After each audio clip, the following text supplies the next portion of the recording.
Hello guys, welcome to our YouTube channel. जैसा कि thumbnail से आप लोगों को पता चल गया कि आज हम लोग यहाँ पे एंसेस्ट्रल प्रॉपर्टी या पैतृक संपत्ति के बारे में पूरे डिटेल से बात करने वाले हैं। जो बंटवारा कैसे करें उसके बारे में, अपने हिस्सा कैसे प्राप्त करें उसके बारे में पूरा डिटेल से बात करेंगे। क्या प्रोविजन है, क्या सुप्रीम कोर्ट हाई कोर्ट का क्या जजमेंट है, उसके बारे में हम लोग पूरा डिटेल से देखेंगे।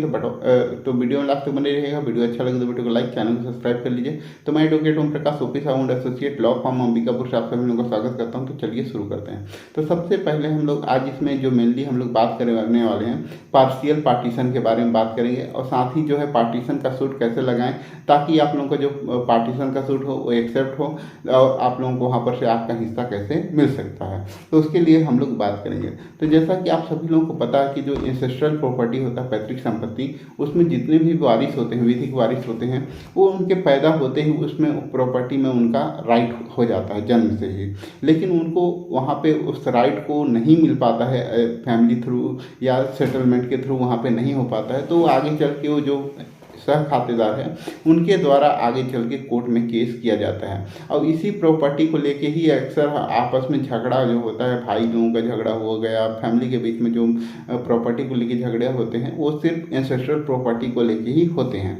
तो इस केस में क्या होगा कि हम लोग यहाँ पे देखते हैं कि कोई भी अगर पार्टीशन का सूट लगाता है तो उस कंडीशन में क्या है कि सभी जितने भी एंसेस्ट्रल प्रॉपर्टी हैं, जितने भी उसमें जो ज़मीन है, भूमि है, उसको वहाँ पे ऐड करना अनिवार्य है। ठीक है, अगर उस प्रॉपर्टी में जैसे बहुत सारा प्लॉट है तो सभी प्लॉट को ऐड ना करके कुछ चुनिंदा प्लॉट को अगर ऐड कर रहे हैं तो उस कंडीशन में वो वैलिड नहीं है, मेंटेनेबल नहीं है। और इसके लिए साथ ही जो सह खातेदार हैं, बहुत सारे जैसे कुछ प्रॉपर्टी में जैसे बहुत सारे लोग सह खातेदार होते हैं तो उनको वहाँ पे जो है उनको सभी को विधिक वारिस हैं, उन लोग को उस प्रॉपर्टी में हिस्सा मिलेगा ही।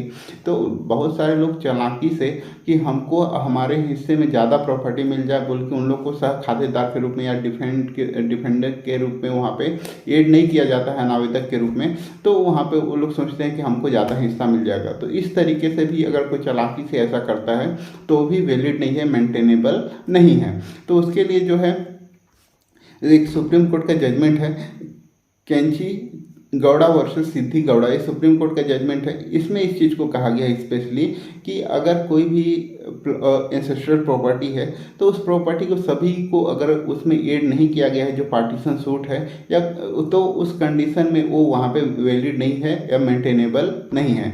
और साथ ही इस चीज़ को भी कहा कि जितने भी उसके सह खातेदार हैं, जो इसके वारिस हैं, उनको उसमें पार्टी बनाना अनिवार्य है। अगर उसको पार्टी वहाँ पे नहीं बनाएंगे तो वहाँ पे जो भी जजमेंट होगा वो वैलिड नहीं है, वो केस को वहाँ पर से डिसमिस कराया जा सकता है।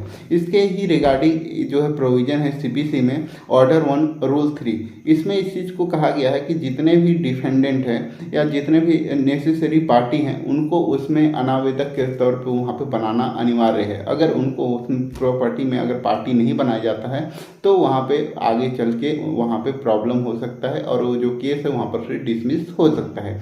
क्यों ऐसा कहा गया है? सुप्रीम कोर्ट ने भी कहा और यहाँ पे रूल में भी दिया हुआ है, क्योंकि एक ही जो प्लॉट है उसी को लेके अगर बार बार केस किया, अलग अलग प्लॉट को लेके अगर किया जाएगा तो पेंडेंसी जो है कोर्ट का वो भी बढ़ेगा। और साथ में अगर सभी पार्टी को वहाँ पे नहीं किया जाएगा तो अलग अलग पार्टी के बार बार केस करेंगे तो उसमें भी वहाँ पे उनका टाइम भी बढ़ेगा और केस का वर्डन भी बढ़ेगा। तो इसीलिए जो है जजमेंट है और यहाँ पे जो प्रोविजन है उसको वहाँ पे माना गया है। तो इसी के रिगार्डिंग जो है 2022 का एक जजमेंट है, रणविजय कुमार वर्सेस संजय कुमार, जो पटना हाई कोर्ट का जजमेंट है। इसमें बताया गया है कि अगर कोई भी पार्शियल पार्टीशन भी करता है तो उसके लिए क्या कंडीशन होना चाहिए। जैसे मैं अभी 2 चीज़ यहाँ पे बताएं तो उसके अकॉर्डिंग क्या है कि आपको सभी प्रॉपर्टी, जितने भी एंसेस्ट्रल प्रॉपर्टी है उसको डालना अनिवार्य है और सभी को पार्टी बनाना अनिवार्य है। लेकिन ये हर चीज़ में लागू नहीं होता, इसके लिए कुछ कंडीशन बताए गए हैं इस जजमेंट में। उस जजमेंट में ये कहा गया है कि अगर कोई भी प्रॉपर्टी जो है उसमें किसी भी जो वारिस हैं या सह खातेदार हैं उनका किसी का भी कब्जा नहीं है तो उस प्रॉपर्टी को वहाँ पर से एक्सक्लूड कर सकते हैं या उसको उस पार्टीशन सूट में हटा सकते हैं, तभी वो पार्शियल पार्टीशन के लिए वैलिड माना जाएगा। समझ गए? तो यहाँ पे मेन चीज़ है कि अगर कोई भी प्रॉपर्टी है उसमें किसी का कोई कब्जा नहीं है, उसको छोड़ दिए हैं, जैसे वहाँ पे कोई उस पर किसी का हिस्सा नहीं है, कोई उसको यहाँ पे कब्जे में नहीं है और कोई उसमें कुछ नहीं कर रहा है, तो उस कंडीशन में उसको वहाँ पर से प्लॉट को छोड़ सकते हैं। जैसे कोई को कब्जे में, कोई दूसरा कोई कब्जे में है, उसमें ये लोग का खेती नहीं कर रहे हैं या उसमें किसी का घर वर नहीं बना हुआ है, तो उस कंडीशन में उसको छोड़ सकते हैं, तो वहाँ पे एक्सेप्ट हो जाएगा। ये एक कंडीशन है। और अदरवाइज अगर ऐसा प्रॉपर्टी नहीं है तो आपको सभी को पार्टीशन सूट में ऐड करना पड़ेगा। दूसरा एक कंडीशन ये है कि अगर कोई भी एक्चुअल वहाँ पे पार्टीशन के लिए कोई प्रॉपर्टी है ही नहीं है, मतलब डॉक्यूमेंटेशन में तो हो बट वहाँ पे एक्चुअल में कोई पार्टीशन के लिए कोई प्रॉपर्टी ही नहीं है, तो उस कंडीशन में भी उसको एक्सक्लूड किया जा सकता है, उसको छोड़ा जा सकता है, तभी आपका वहाँ पे पार्शियल पार्टीशन मेंटेनेबल होगा। तो इस तरीके से आप लोगों को यहाँ पे समझ में आ गया होगा कि जब भी आप कोई भी पार्टीशन सूट लगाएं तो आप वहाँ पे जितने भी प्रॉपर्टी हैं जिस पे आप सभी लोगों का कब्जा है, तो उस कंडीशन में वो सभी भी एंसेस्ट्रल प्रॉपर्टी है सभी का वहाँ पे इंक्लूड करें, और साथ ही जितने भी सह खातेदार हैं जो विधिक वारिस हैं उन लोग का भी नाम यहाँ पे डालें। अदरवाइज आपका जो है केस डिसमिस हो जाएगा, आपका पैसा भी बर्बाद हो जाएगा, समय भी बर्बाद होगा, जो आपका लॉयर होगा उनको वो भी अपना फीस लेके चले जाएंगे, चाहे केस हो या ना हो। तो इस तरीके से आप यहाँ पे समझ सकते हैं। वीडियो अच्छा लगा तो वीडियो को लाइक करें, चैनल को सब्सक्राइब करें ताकि आप लोगों को इस तरह का अपडेट मिल सके। वीडियो को लास्ट तक देखने के लिए आप सभी लोगों का धन्यवाद। जय हिंद, जय भारत।